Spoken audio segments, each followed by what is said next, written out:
You left months ago, but your brain never did. You're lying awake right now replaying a conversation that happened in 2022, not because you want to, because your neurons physically will not stop firing the sequence.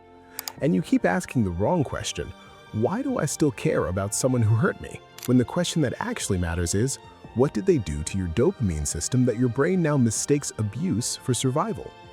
Here's what nobody in the recovery space is telling you. This isn't an emotion problem. This is a wiring problem. There is a specific neurochemical mechanism called intermittent reinforcement that hijacks the same circuit activated by slot machines and cocaine. And there's a second mechanism, one most psychologists won't name directly, that explains why you feel like you're dying when you try to go no contact. Both are running in your nervous system right now, and until you understand exactly how they work, every strategy you try, the journaling, the affirmations, the just focus on yourself advice will fail. You're fighting software with willpower. Willpower doesn't reach the brainstem. Your brain runs on prediction. Every millisecond, your prefrontal cortex is forecasting what happens next, and when reality matches the forecast, you get a small, calm dopamine release, stable, manageable.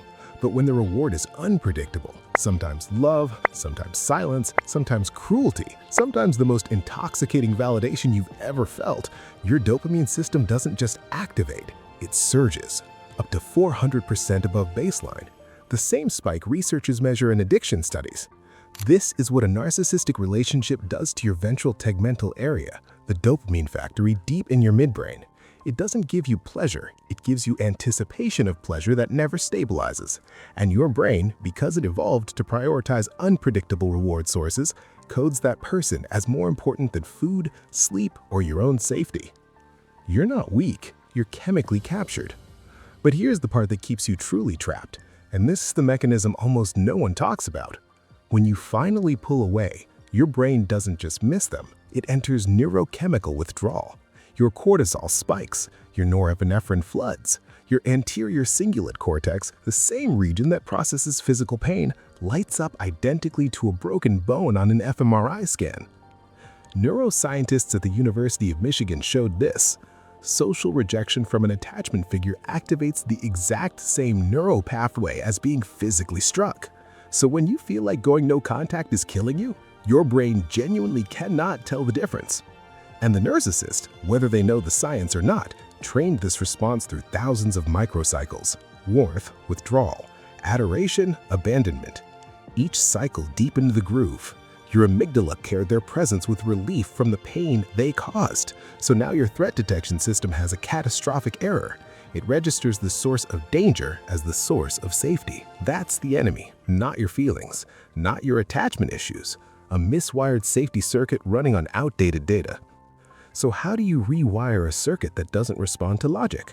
You have to speak the language your brainstem actually understands: sensation and repetition. First, name the surge when it hits, not "I miss them." Say, "My dopamine system is firing," because it expects an unpredictable reward. This activates your prefrontal cortex and begins decoupling the craving from the story your mind builds around it. Second, when the withdrawal pain comes, don't white-knuckle through it. Place your hand on your chest, slow your exhale to twice the length of your inhale.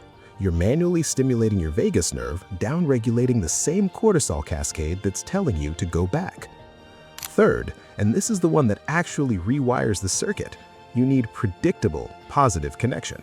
Not grand, not romantic, predictable. A friend who texts back consistently, a routine that delivers small, reliable reward. You are retraining your ventral tegmental area to stop coding chaos as love. You were never addicted to a person. You were addicted to a pattern your nervous system was never designed to withstand. And the fact that you're here, still trying to understand it instead of going back, means the rewiring has already started. If this felt like someone finally named what you've been carrying, subscribe. This is where we do this work.